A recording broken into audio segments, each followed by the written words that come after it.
I've played Minecraft for far too long. It's a simple fact that I've come to accept. In my life, I have invested a lot of time into this game and I've played it over a large number of years. But that does mean that I have a lot of history saved in my Minecraft worlds. For example, those of you with very keen eyes may notice that this isn't actually my usual redstone testing world. This is my original redstone testing world, the redstone testing world that I had before I have my current redstone testing world. And as you can probably tell from the gradually degenerating sandstone chunks on the outside of this thing, it's quite old. The reason that it's like this is because this world was generated before the sandstone testing world was actually introduced into the game, and I used a mod to generate this sandstone flatland right here.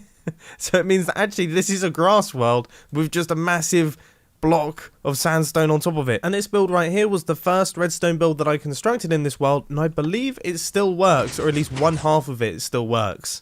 Yeah, this is my original 2x2 seamless glass piston door, and it was an incredibly popular video at the time. And as you can see, it is humongous, absolutely massive. Anyway, today's video is not going to be dedicated to just looking at old redstone builds. What I'm hoping to do is take some ideas from this redstone testing world and actually rebuild them in 2020 with all of the new mechanics that we can play with and hopefully make them considerably better. It has been ages since I've seen pistons that look like this. Man, that has been a while. This used to happen all the time. If you powered pistons in a certain way, they would put arms through each other and then they would totally break themselves. I wonder what happens. Yet they are still broken. So this right here is a real blast from the past for me because I can remember recording this video like it was yesterday. I remember building up the room. I remember doing the structure. I remember I wanted to make this build look cooler because I was really proud of it. Essentially, it was a little crafting bench swapper that swap blocks upwards and out of the wall. Oh, and in case you hadn't noticed, it's totally broken right now. It is also absolutely massive. I mean, this thing is 3 blocks wide. There's all sorts of pistons that I can't quite understand what they're doing. We've got a lot of things going on here. So let's try our best to make it a lot smaller. Now, I think this could actually be incredibly simple to get right. So much so that I'm going to try my best to build the entire thing on camera. Should we see what happens here? I mean, I just need this. And then that. Maybe. I'm not sure. So. That's almost. What's annoying me is I still feel like I can build it within that footprint, which may potentially be impossible. But building it ever so slightly taller has allowed it to work. And I feel quite proud of myself on this one. I mean, we've got a lot of observers involved in this thing, but this is probably about a quarter of the size of the original build. With that being said, that's probably not too impressive, given that the original was constructed in about 2012. Right, let's get back to some designing work here, and I have just spotted a style of redstone contraption that I don't think exists anymore. I haven't seen anyone create anything like this in ages. So this was kind of a trend in the redstone community for a little while, and that is button panels. So this is a 3x3 button panel, and the idea is that each one of these buttons right here had to be connected to an independent redstone lamp. So clearly this system has actually stopped working, I guess due to the changes in the way that pistons get powered. But these were I mean, I spent a lot of time working on some hilarious button panels. I wonder if I can find some. There's got to be more lying around. Yes, look at this thing. I think this is this just a tiled version of the one that I did over there? I'm not quite sure. Either way, look at the size of this thing.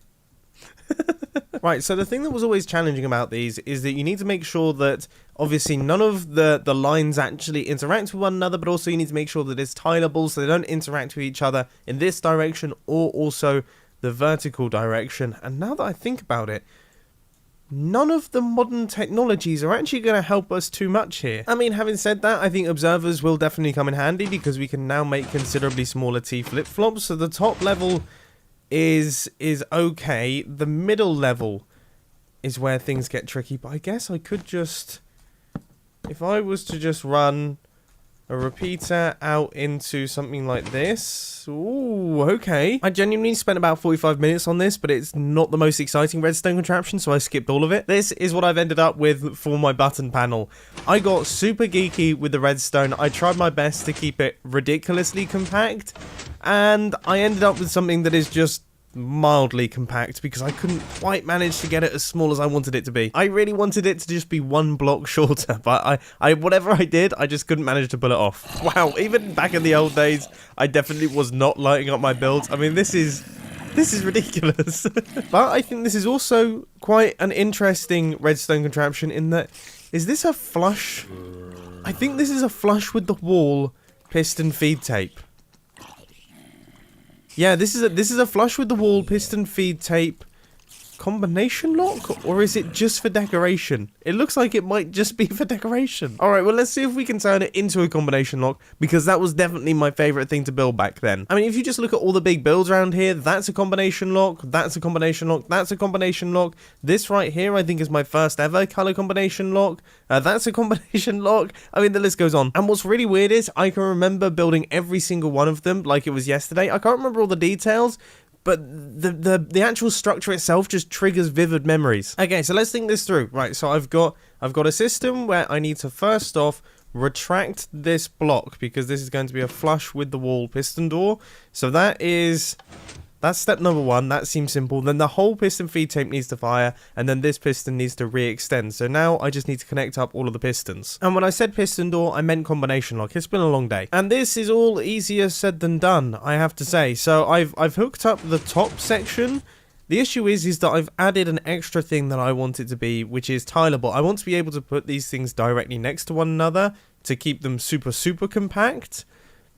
And that, understandably, makes things a tiny bit more challenging, but I still definitely feel like it's within the realms of possibility, and it is working really quite well so far.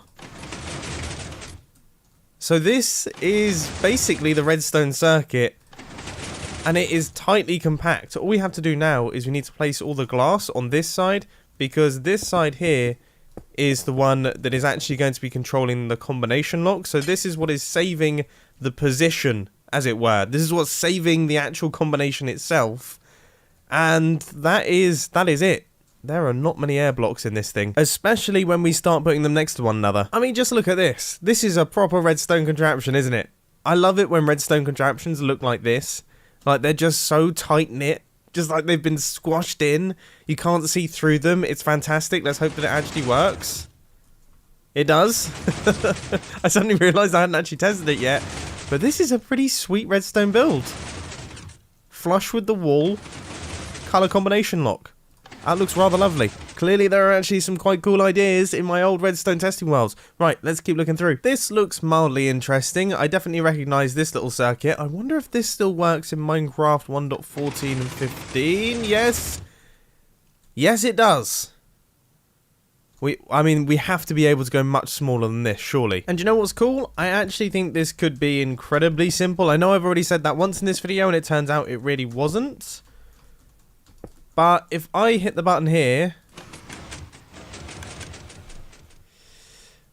I mean, we had a second extension, but that's not a problem because we have immovable objects. The only issue is you are going to hear droppers all the way across the machine, which might be worse than it being slightly bigger. But my goal for this one was to make it more compact, and more compact I shall make it, even if it's at the expense of my eardrums. And 3, 2, 1... What?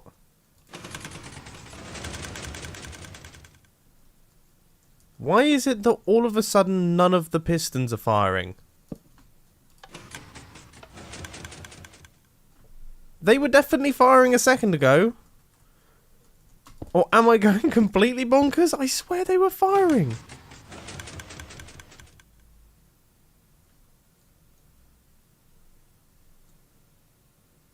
Right, well now that has me very confused. Except it does kind of make sense because the droppers are actually being bud powered by these blocks right here, which means the next time that we sent a redstone signal through it, it still thought it was powered. Then when we updated it with these repeaters and powering it again, it didn't cause an update through the observer because the dropper already thought it was powered. It is a little bit strange, but thankfully it can be fixed, making use of redstone lamps, which can't be bud powered. However, now I've run into a problem where actually these 1-tick pulses that should, in theory, push me along, don't actually push me along.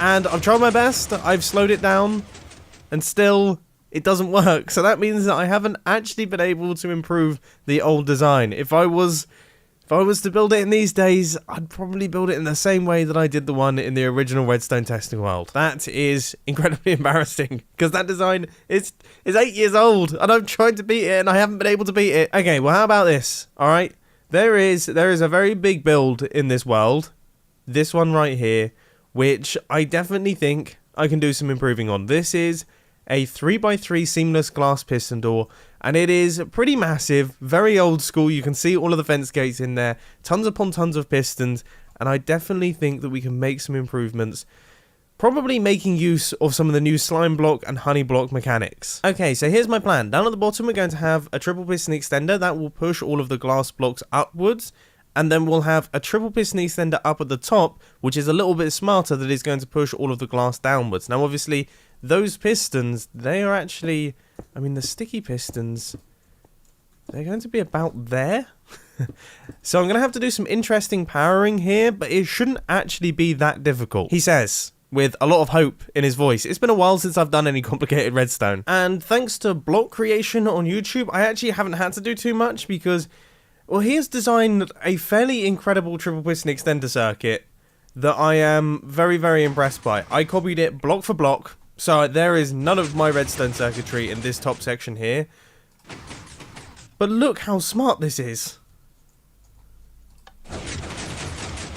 Seriously. And his tutorial is fantastic. So I'll put a link to that down in the description. You should check it out if you need a flush and also expandable triple piston extender that is incredibly compact. Alright, we're getting there. We're getting there. We have a lot of the system in place.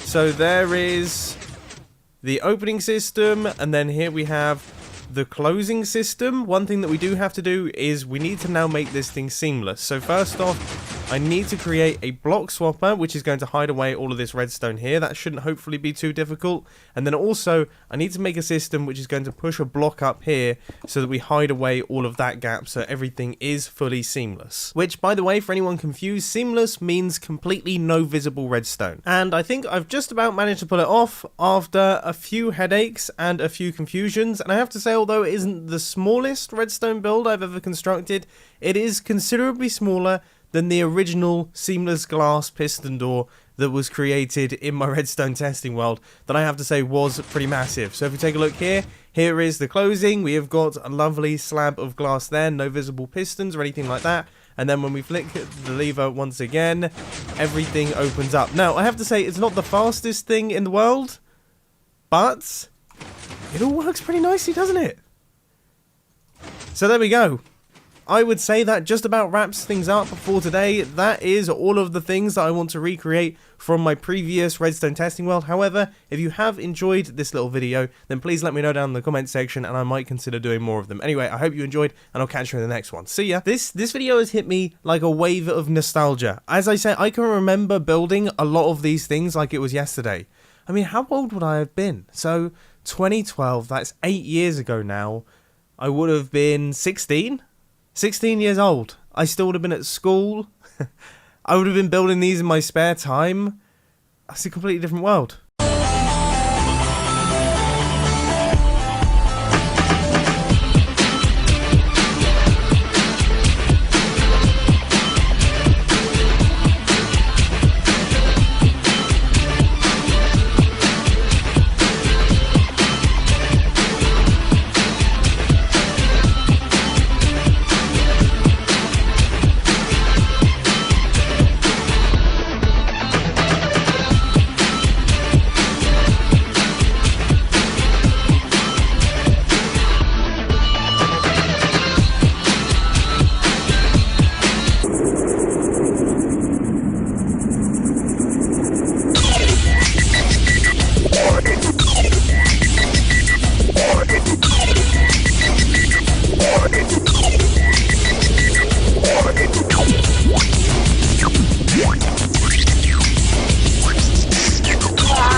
One.